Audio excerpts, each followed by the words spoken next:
Welcome. I'm here with my friend Julia Austin, who has just published a fantastic book called After the Idea.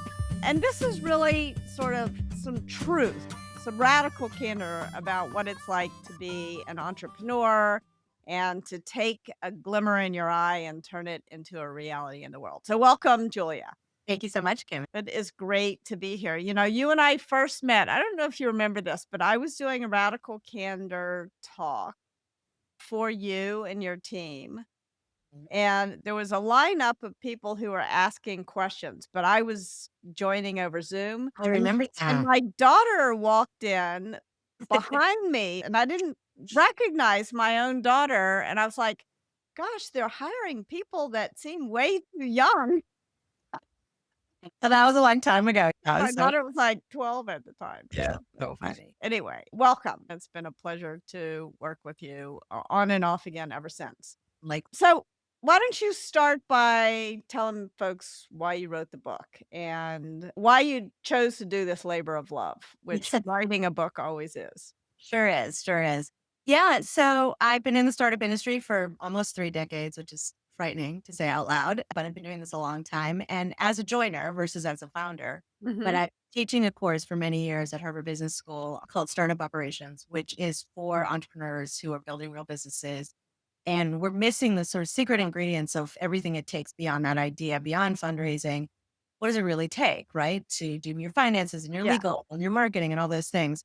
And frequently I was hearing from people who don't have the privilege to go to that university. I wish Mhm. I could take your course, or I wish you could do things outside of the Yeah. classroom. And so I said, maybe that should be a book. Yeah. So I decided to put it into a book and democratize my course, as I say, and Excellent. make it available to everybody. I really was trying to be thoughtful about the book being for an audience that I don't have to assume has all the background or other prerequisite courses that my students had. So it's Mhm. very digestible and useful. That was my ultimate goal is I want you to be able to read this book front to back to understand everything that will go into starting a company, or maybe you're already in it and you're trying to figure out, is this Yeah. normal? But also for the joiner, for the investor, for anybody sort of in the thick of it who just wants to understand how are we supposed to do all this? Yeah. And so that's hopefully what the book has achieved. Awesome. Well, and there's so many people out there who want to be entrepreneurs, but they don't know if they want to do the things that entrepreneurs really have to do, or they want to join a small startup, but do they want to do what they're going to have to wind up doing? So, I think one of the things I really like about your book is you talk a lot about not only raising money and the product, but the people side of things. So tell me a little bit why, from your perspective, is hiring the right people and setting expectations and creating a culture of feedback? Why is that so important with your early hires when you're just Yeah. starting? Yeah. So I've observed and I've experienced myself firsthand that the first 10 to 15 employees really set the culture for the company. Yeah. And in the beginning, we don't always know what we're doing or where we're going, and we're Yeah. pivot or who knows how much we're going to scale. It's all big mystery. Yeah. But the humans that are going to be involved in that journey are really going to set the tone for the Yeah. company. Too often, we're moving so fast, we're pivoting, we're doing all these things, we're raising capital that we haven't really put the thought into who are these people and how are we going to work together in a cohesive way. I call it the gestalt of the team, right? Yeah. To really build magical things. And when we don't do that, we end up spending, our leaders, our founders spend a lot of time fixing, starting over, just dealing with a lot of stuff that they would rather not be dealing with, which I think can be avoidable if you really put some thought into it. Yeah, yeah. So I think there's, from my perspective anyway, 2 aspects to this. One aspect is who you hire. One of the hardest lessons that I learned was that it didn't really matter that I had good expectations and that I was, wanted to be a good person, had excellent intentions. What mattered, and it also didn't matter that the original people who I hired at my startup also were good people with good intentions, wanted to do the right thing, not only wanted to be successful, but they really cared about building a good company, a good and great company. And yet some bad things happened at that company. And I think the thing that I didn't understand till much later is that your job when you're starting a company is not only to build a great product and build a successful business and to hire good people, but also to build systems that are going to create good incentives so that good people stay good, right? One of the many mistakes I made was I thought it was really important that I maintain control of the company because Mm. I didn't want my investors to control me. But what I didn't stop to think about was that it was important for me to create checks and balances on my power and also on my investors' power, which meant I needed to give more power to rank and Mm. file employees. So, what do you think about that? I mean, I'm sure you talk to a lot of people about a lot of different products, but what about thinking about your company as the most important product you're building? Yeah, I love the way you say that. It's so important to think I'm building a whole thing. I'm not just building this widget that I have to go Yeah, sell, right? yeah, yeah. Right, right. And if the people with all their good intentions and all those other things are not set up for success with those Mhm. systems, whether it's feedback systems or communication systems or road mapping or whatever it is that you're doing, then no matter how great they are, they're Yeah, not going to be able to move forward. yeah. I think that it's really, really common. I've worked with businesses where all the right ingredients, I'll use DigitalOcean as an example. I was there. I think that's actually where you, That's oh, where yeah. And, this is a company that was 4 years old, growing rapidly. I had 150 people in 4 years. It was insane. They'd raised a ton of money and the humans were so good. Like yeah, they were good people. yeah, like smart and good and scrappy and all the things that you really want in a startup. But honestly, and I'm saying something they'd all agree, really directionless. They were really like, what do we build? I don't know how to do all the things. I don't know how to Yeah, talk to. We're becoming departments. We're no longer. It happens really fast. If a yeah, company does well, all of a sudden you went from like 10 people sitting in a WeWork, just chatting with each other at the same desk or all on Zoom together. yeah, So all of a sudden I'm navigating departments and people yeah, with singles and like, how yeah, did that happen? yeah, But even in smaller stage businesses with 20 people, that can be the same case, right? Where you yeah, go from 3 people to 20. And how do we do one-on-ones and have team meetings and make sure we spend, if we're all remote, that we spend time in person together and build relationships so that we're not just two-dimensional screens to each yeah, other. All the things matter. And I think those are things that it's easy for founders, especially or early the first hires, to not appreciate. We've lost touch with each other, or we don't really know how to give each other feedback or reset if we pivoted or whatever it is we're doing and making sure yeah, that that's all flowing. yeah, yeah. And I think even when you get it right, so let's say you're a founder and or a co-founder and you've hired your first 10 people and you've hired really well with Mm. each of those 10, right? So you're now, 10, 11, 12 people and you all know each other, you trust each other, everything's going great.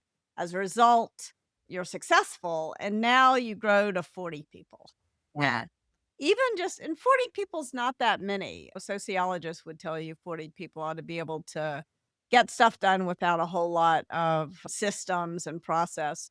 But even then, it starts to break down. Like I remember when Juice, one of my early startups, hit about 40 people, there was this moment where everyone who reported directly to me and therefore was in my staff meeting, all of them were annoyed that my staff meeting was taking too long and they wish they didn't have to be there. They wish that it were more efficient. And everybody who was not there felt sad and left out. And it was like, this is the worst of all worlds.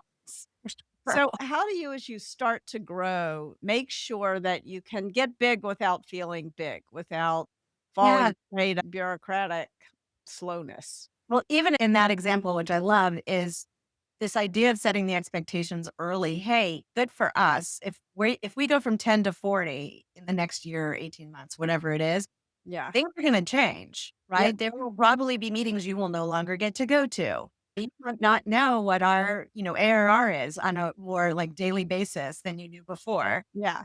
I might have to hire someone over you because Yeah. you're awesome, but we're at a point now where we need someone who's seen the movie before to Right. do the thing because I don't have time for you to. You will. You'll eventually get there, but I just don't know if I will. But that's good news for us. Like that Yeah. means we're doing really well, which means Yeah. your equity's worth money and all these Yeah. other things. And Yeah. I think that's so powerful to say to a new employee or early employee, like the win for us is we get that big that we have this problem Yes. and we Yeah. actually have to deal Yeah. with it. But Yeah. also understand, I call it founder separation anxiety, right? Where Yeah. it's like, let's get ahead of that and anticipate that. Yeah. And what will that look like? And how will we keep people informed? And where will the lines be where there'll be things that we might not be able to be as transparent about that we were transparent about? And what are the things we are going to be transparent about no matter what, right? Yeah. Did fucking great at that. Every company, all company meeting, we shared the numbers with everyone. Yeah. VMware, same thing, right? I mean, there was a question, do we want to make that very transparent so everyone knows how we're doing without everyone sitting in fear? Like, I don't know what's going on. Yeah. And the flip side is like we can also consciously say, let's make sure we don't get stuck in meeting hell and look at the calendars once in a while and make sure that we're not like, Yeah. Yeah. I think what there was one moment in my career when I hired and there's this big debate like are you going to promote from within or are you going to hire expertise from outside? And we really needed some expertise from the outside at this point in time. And I knew this was gonna be very unpopular with people, the decision, even if they agreed, no matter what I said, it feels bad to get layered, and it's not fun to educate a new boss. And there were a couple of things that I did that I think helped. So I wonder what you've advised people. One was I said to people, we're gonna do this, but my commitment to you is that we're gonna hire people who you would rather work for than work for me. I put a check on my own power, which is I didn't get to decide that people had to interview their boss. So I think that, and in fact, I remember I hired one person I was nervous about, I wanted to make sure I was creating space and somebody came in and they were like, you did it. I'd much rather work for that person than for you. I'm like, yes. We've succeeded together. We found the person. And so sometimes just calling it out and making a joke about it can be helpful, but also making sure that when people feel like decisions are being made that are going to impact them that they have no voice in, sure. that's when the angst really can set in. And so if you figure out a way to make sure that, I'm not going to be the dictator, you're not going to be the dictator, but we're going to make this decision together, that can help. Yeah, I agree. I like to always refer to Brene Brown's painting done. Yeah. And this, let's sit down first and get an alignment and paint down what would great look like. Yeah. It can be tricky if you're at an early stage company where the people who are working for you don't know what good looks like because they've never had it. Yes. Their Which first job. I don't know what a great head of product is. I've Yeah. never worked for one before, so I have Yeah. no idea. So we can talk through some scenarios and say, okay, well, imagine this person was doing this instead of me. What would you want from them? And Yeah. I think that's a great way to start of like, let's just at least get alignment. Imagine the future when I'm not doing this every day, which is Yeah. both saying, hey, PS, I'm doing this every day, Yeah. but also be part of the process and engage them. I think that really helps. I want you to interview people that you love and hopefully you come back and I have a founder who does a fuck yes or a fuck no. That's it. Yeah. There's no control. Like basically, like I want you to say, like, I will quit if you don't hire this Yeah. person, or I will quit if you If you do. do. Yes. Yeah. And, Google did that for a long time. I mean, I left a long time ago now in 2010, but I remember I was there probably this is probably like 2009. There was someone who had interviewed who one of the founders really wanted to hire, and I was a F no on that person. I knew the person. And I was given the opportunity to interview the person and to write that in, and it was that they listened. It felt good. Yeah, and that's I think at the end of the day what employees want, right? They want to feel heard and listened to.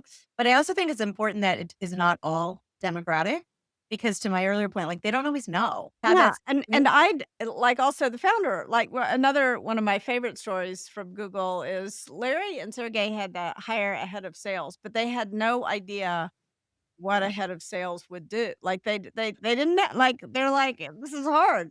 I remember when I was at Juice, I had to hire a head of product. I had no idea what product management even was. Like, and I remember I wound up hiring somebody who was fantastic, Jared Smith. But I remember saying, "Can you explain to me what the job is, and then can you tell me what I should be asking you?" You know, it was sort of embarrassing. but that's fun how they answered gave you a sense of what it'd be like to work with them. Yeah, They and he explained it very well. I was like, "Oh, now I know why we need product manager." I didn't know before. Somebody said I should hire a product manager, but I didn't even know what that meant.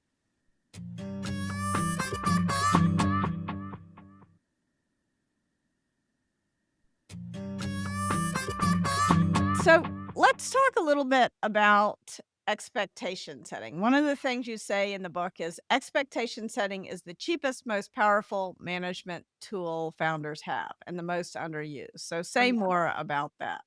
Yeah. So when I look at the sort of broad scope of all the founders that I've worked with over the years, oftentimes the things they're wringing their hands over when I'm talking with them of like, I don't know, they might be doing the job, they might not be. I'm not sure. I really like them. They're loyal, but I'm not sure what product management, whatever it is. Yeah. Or I'm seeing what's happening. They're not really doing the job that I hired them for. When I dig in a little bit deeper, I realize they never really took the time to take a step back and say, we don't know what job we're hiring for. I don't really know what product Yeah. management is. Or I think this is a classic one, bet a nickel for how many marketing people get hired. And everyone thinks, I need a marketer.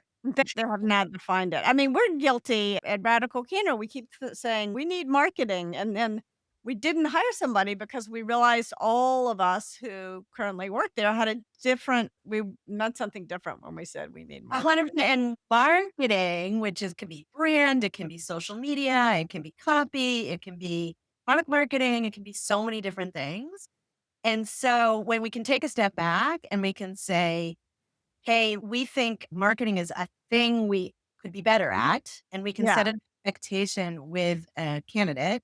uh, We don't know if you're going to be the right hire for us. We don't even know what yeah, marketing is here, right? Or right now for the product we're building, your background lines up a lot with what we want to do, but we could pivot yeah, and you may roll with that. I've been at yeah, companies, when I was at Akamai, my job changed like 5 times depending on where we were going as a business. And that might be so much fun for you to yeah, like, wing it and say, okay, you want me to brand? I'll do brand. Okay, I'm going to go do yeah, social, whatever. yeah. But you But might it not was be. yeah, but Like it was clear also. I imagine, like 100%. Yeah. pivot, as long as the pivot is clear, there's a limit to how many times you can pivot. But Sure. But as a company evolves, I mean, I use Akamai as an example, and I talk about it in the book a little bit. When they hired me, they were like, we just need to get organized. Like, I don't know, what should yeah, we call you? And I was yeah, like, I don't know. And they're like, we'll call you release manager. And, I was like, release manager meets product manager meets program manager. I don't know. But it was like, that was fun for me. And I love yeah, that they were like, we don't even know what this is. We just know we need a little something you like. yeah, Oh, right. yeah, yeah.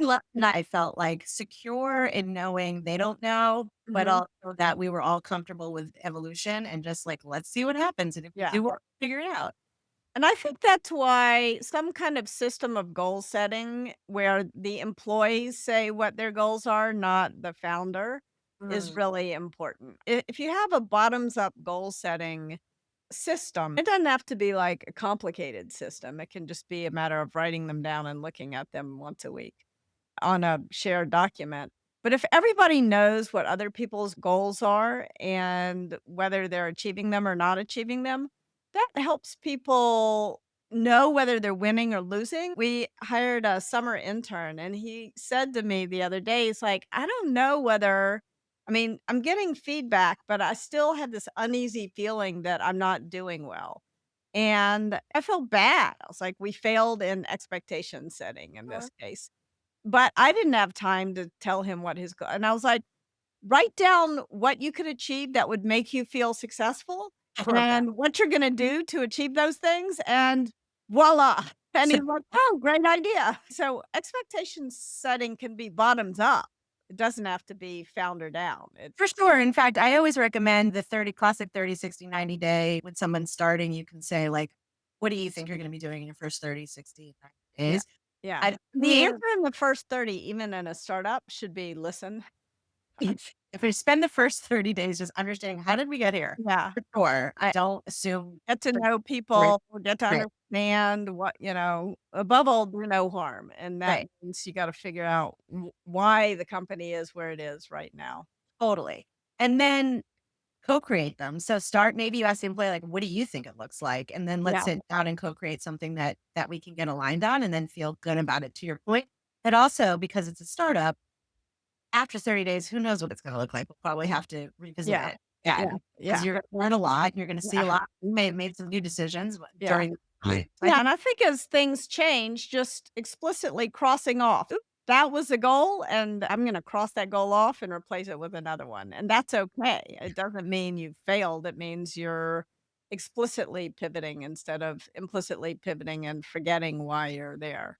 yeah, totally. What about someone who never seems happy with the system despite a founder trying their best to make changes and accommodate? Like, what do you do with those people who it feels like you can never win with them?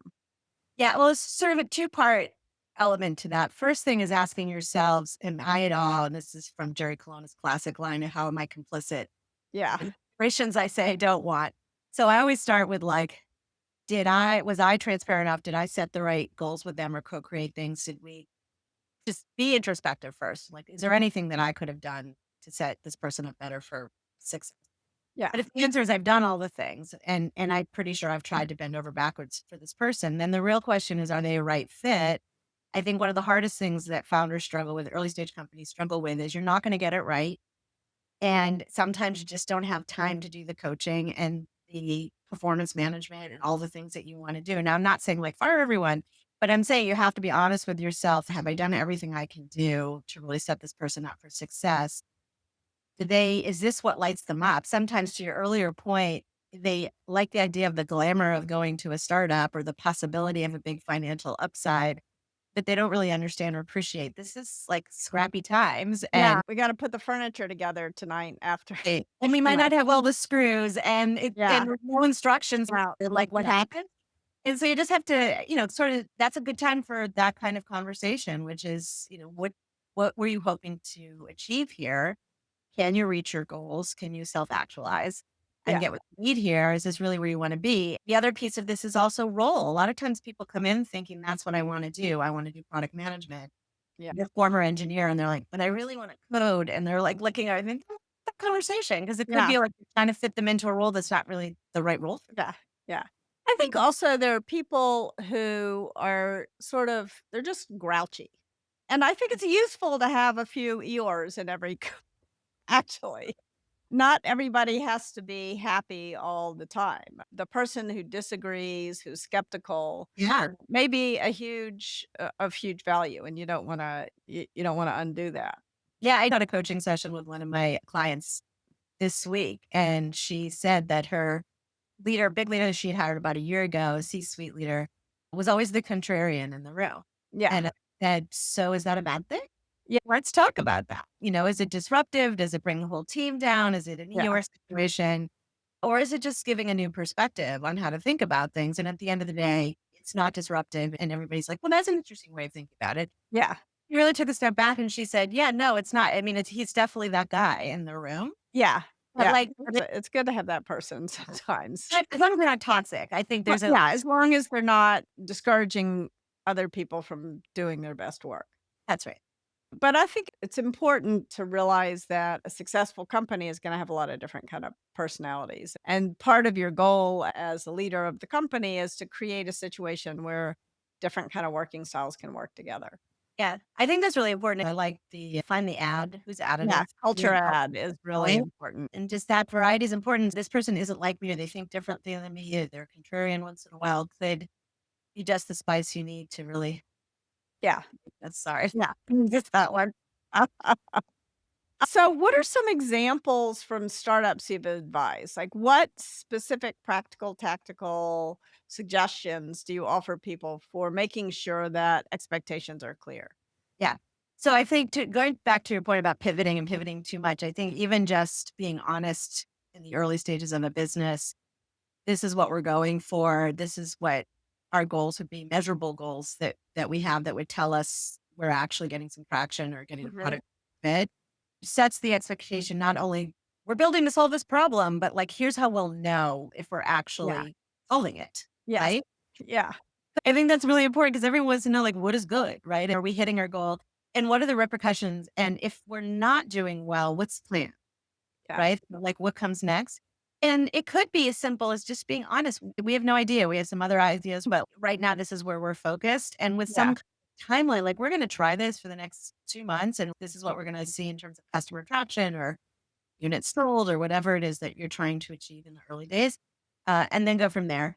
I think the other thing is in terms of expectations of growth of the business. I've seen different founders. There's been the slow growth.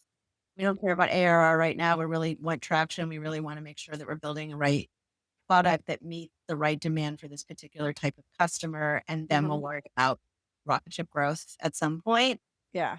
Is the companies are like, we're going to raise our Series B in the next 2 years, and we're going to IPO before you know it. And if that's who you are, that's great. But like setting that expectation with your employees in terms of how you imagine this business growing and scaling Yeah.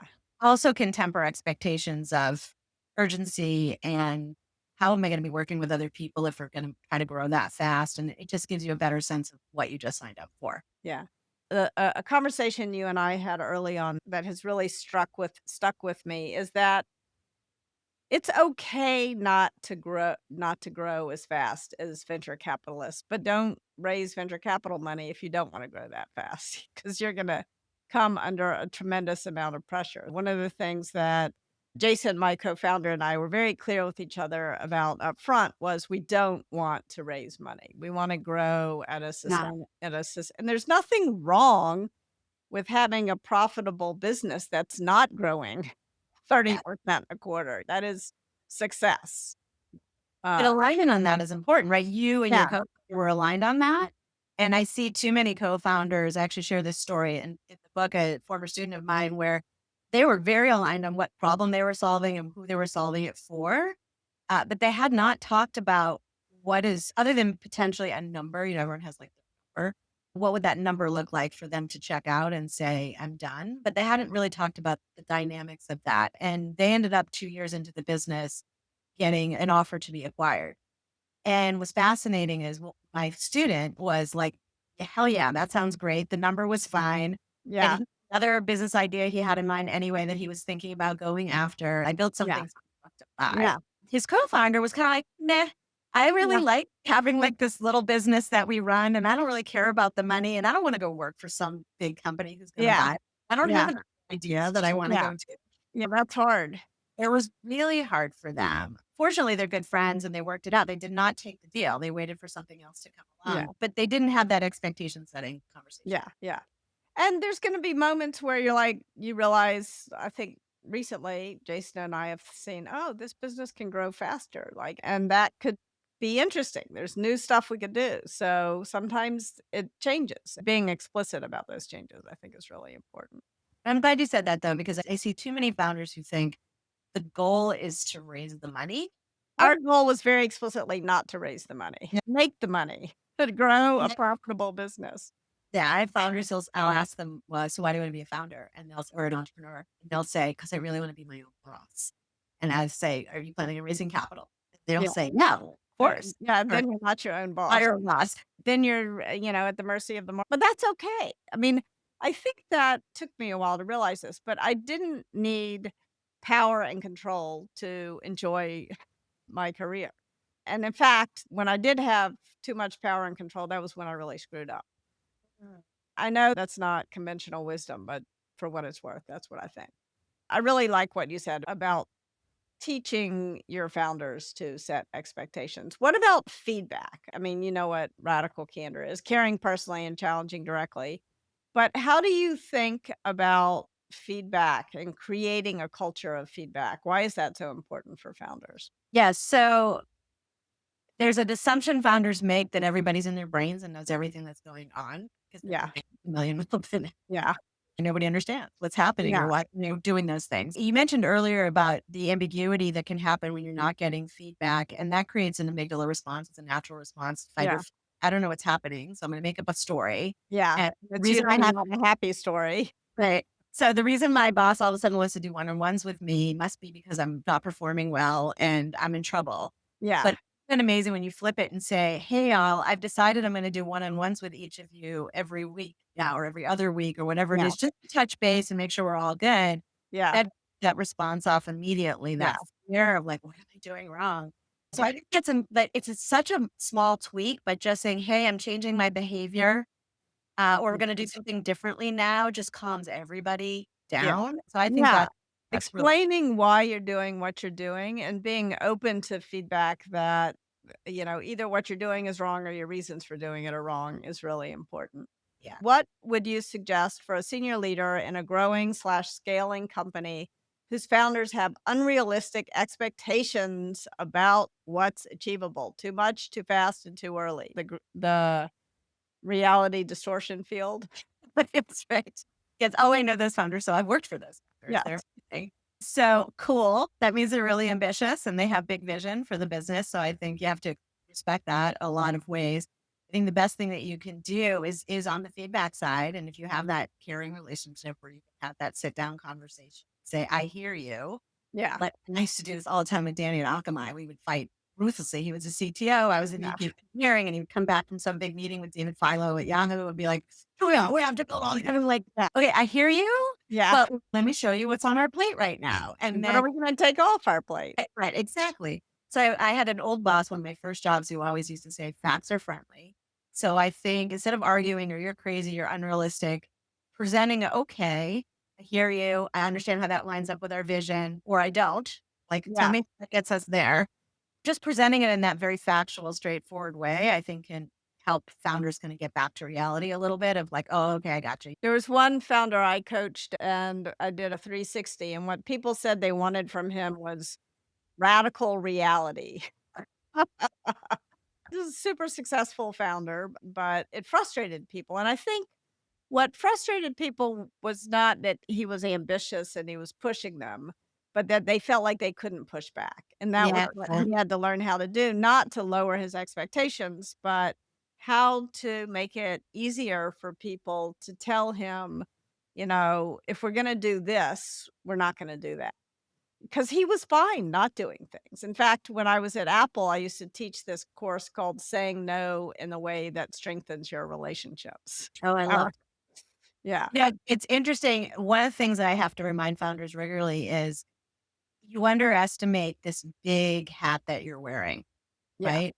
And you don't realize how intimidating you are, even if you're like the nicest, most laid Yeah. back founder ever. Yeah. And people are like, oh, he just or she just rolled their eyes at me in this meeting. Yeah. And it Yeah. could just read a text message and occur to you that other people were watching your every move. Yeah. I always encourage founders to say, like, I'm gonna have regular open office hours. I'm not gonna direct you or give you anybody can meet with me. But I want to hear your ideas. I'm not going to commit to anything. I'm not going to change the roadmap and piss everybody off if I do it. But I'm open and available, no judgment zone. Just like come talk to me can start to bring those barriers down a little bit. Yeah. Because I do think what happens is, especially as a business is starting to scale, is they lose touch with what's happening. I call it the adminisphere. Yeah. All of a sudden up here and they're fundraising and they're talking to the board and they're doing sales and they forget that Yeah. and the machine is going, hello. So finding whether it's town halls, lunch and learns, any opportunity to just kind of demystify what's happening and give people a chance to give casual feedback. And then on the harder things, when you're really being pushed in the wrong direction, it's just presenting them with real facts to work on. It's just pushing. Yeah. There was one CEO who I was coaching, and he said that somebody told him that he was not approachable. He said, throughout the day, you look like you have the weight of the world on your shoulders and you're racing from one thing to another. And I want to figure out how to have this 2-minute conversation with you, but those 2 minutes are not available to me. Like, what do I do? And he felt terrible. This was not who he wanted to be as a leader.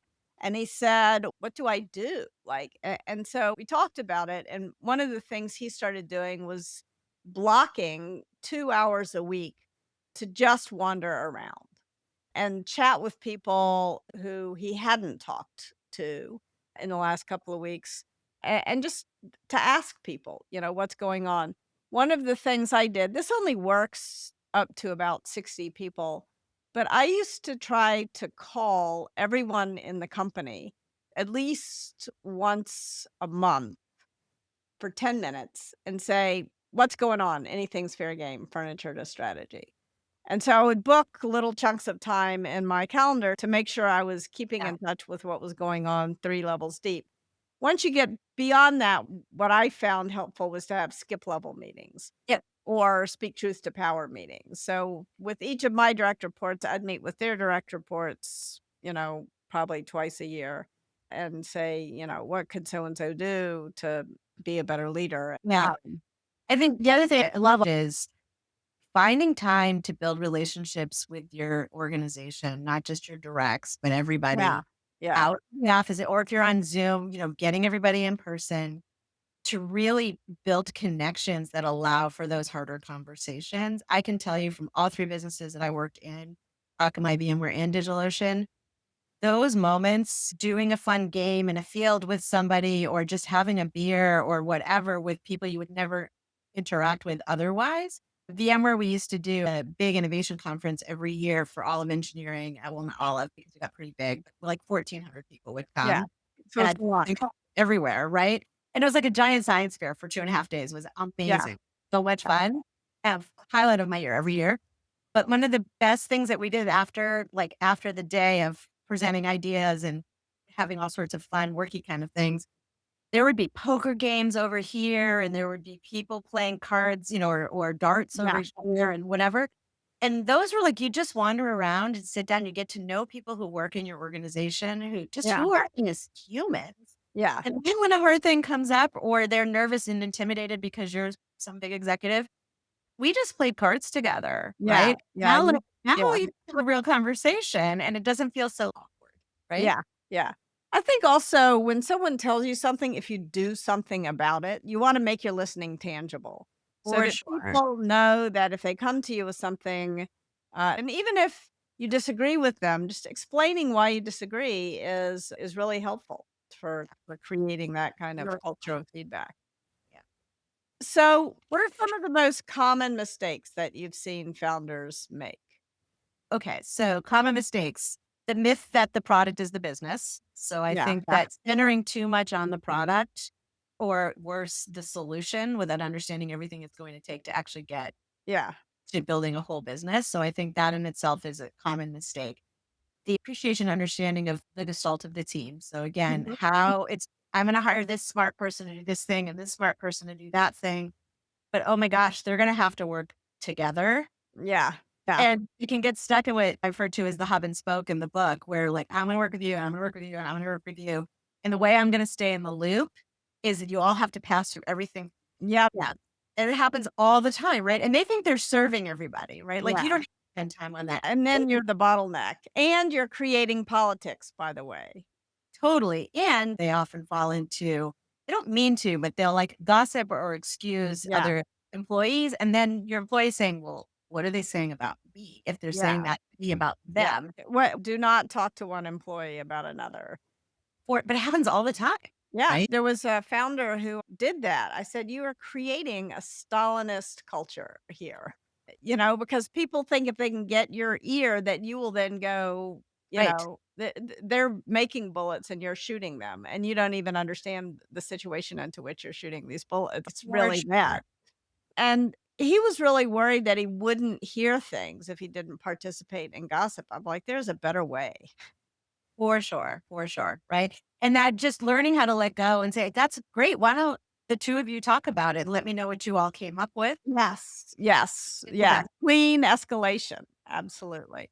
Love it. All right, believe it or not, we are at time, but I wanna encourage folks to get the book After the Idea, packed with practical, tactical ideas about how to build a super successful company. Thanks so much, Kim. Thank you.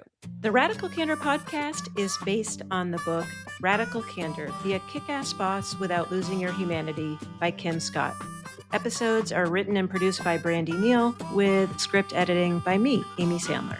The show features Radical Candor co-founders Kim Scott and Jason Rosoff and is hosted by me, still Amy Sandler. Nick Carissimi is our audio engineer. The Radical Candor podcast theme music was composed by Cliff Goldmacher. Follow us on LinkedIn, Radical Candor the Company, and visit us at radicalcandor.com.